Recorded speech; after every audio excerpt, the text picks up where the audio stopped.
transformation opérée par la géographie chrétienne sur les vieux mythes païens. C'est pour cela qu'il est très intéressant d'étudier aujourd'hui les vies de saints sous cet angle de la mythologie. Parce qu'on dit souvent qu'on n'a rien conservé de la mythologie païenne antérieure au christianisme, mais pour moi c'est faux. On a presque tout conservé. Il suffit simplement d'avoir les instruments de lecture, d'analyse, pour opérer cette étude, je dirais, archéologique de la croyance mythique.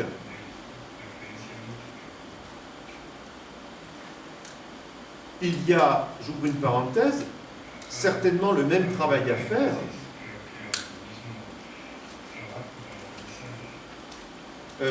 au Mexique par rapport aux civilisations préhispaniques, puisque là encore, beaucoup de choses ont pu être conservées, y compris dans le christianisme, de ces anciennes croyances pré-chrétiennes. Je voudrais insister encore une fois sur ce que je disais lors de la première séance. Pour moi, le christianisme a été beaucoup plus conservateur du paganisme que peut l'avoir été, par exemple, le protestantisme. La situation des Indiens, par exemple, d'Amérique du Nord, est à cet égard bien moins favorable que ceux d'Amérique centrale, d'Amérique du Sud.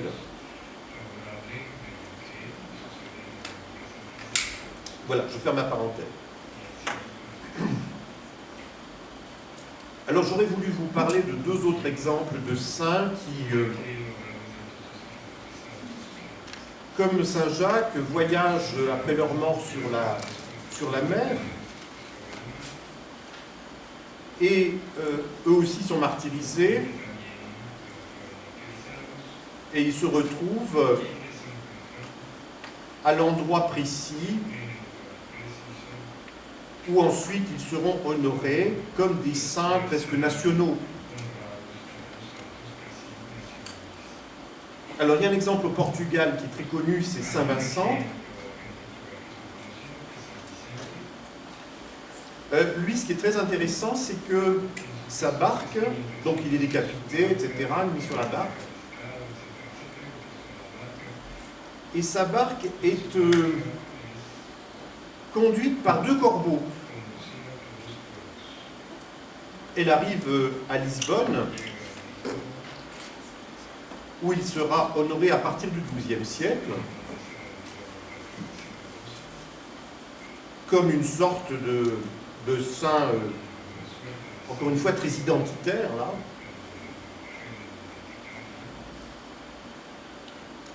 Un autre exemple français, peut-être plus connu en France et en Italie d'ailleurs, c'est Saint-Tropez, village bien connu de la Côte d'Azur,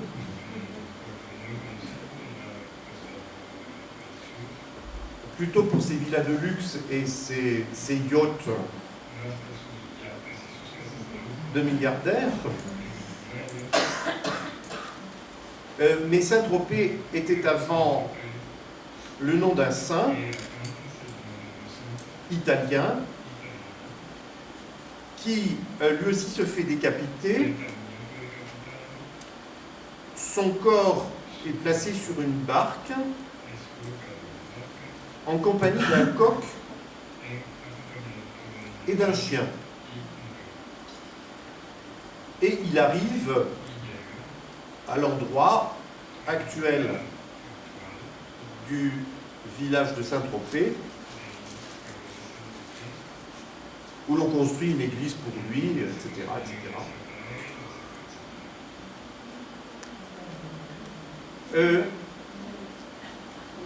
Et d'ailleurs, de nos jours, on peut toujours voir cette barque dans l'église, enfin pas la barque de l'époque, bien sûr, mais une reproduction de sa légende. Donc il ne fait pas de doute que cette histoire du voyage en barque du cadavre de Saint Jacques possède à la fois des parallèles chrétiens et des modèles païens, et que nous sommes en face, ici encore, d'un récit récurrent de type mythique,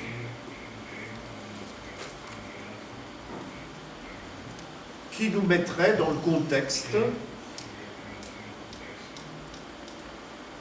des voyages initiatiques ou à valeur étiologique pour signaler la naissance d'un lieu sacré, généralement centré autour du culte d'une tête. Parce que ce qui est très intéressant dans la plupart de ces récits, et le premier d'entre eux, c'est l'histoire de la tête d'Osiris, c'est la présence de cette tête coupée, dont on sait également l'importance dans les rites des Celtes en particulier. Dans plusieurs musées gallo-romains, nous avons en effet des colonnes où il y a des niches qui étaient destinées à recueillir des crânes qui étaient probablement à l'origine des trophées et en même temps presque des reliques déjà auprès desquelles s'opéraient les cultes pré-chrétiens. Il y en a plusieurs exemples dans le sud de la France, dans la région d'Aix-en-Provence. Mais ce ne sont pas des exemples isolés, il y en a beaucoup dans le temps. Voilà, je crois qu'il est temps de conclure maintenant.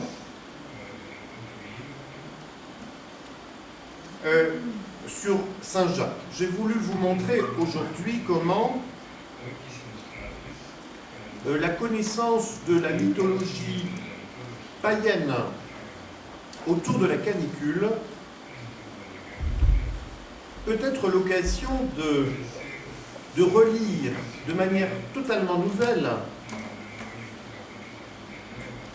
les récits hagiographiques du Moyen-Âge,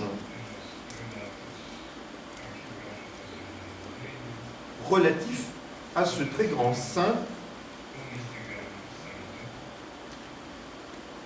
qui a porté, je dirais, à la fois la mémoire d'une très ancienne mythologie pré-chrétienne, en même temps qu'elle projetait cette société naissante vers une identité culturelle que va représenter le christianisme fédérateur de la vieille culture européenne. Nous voyons aussi comment toute mythologie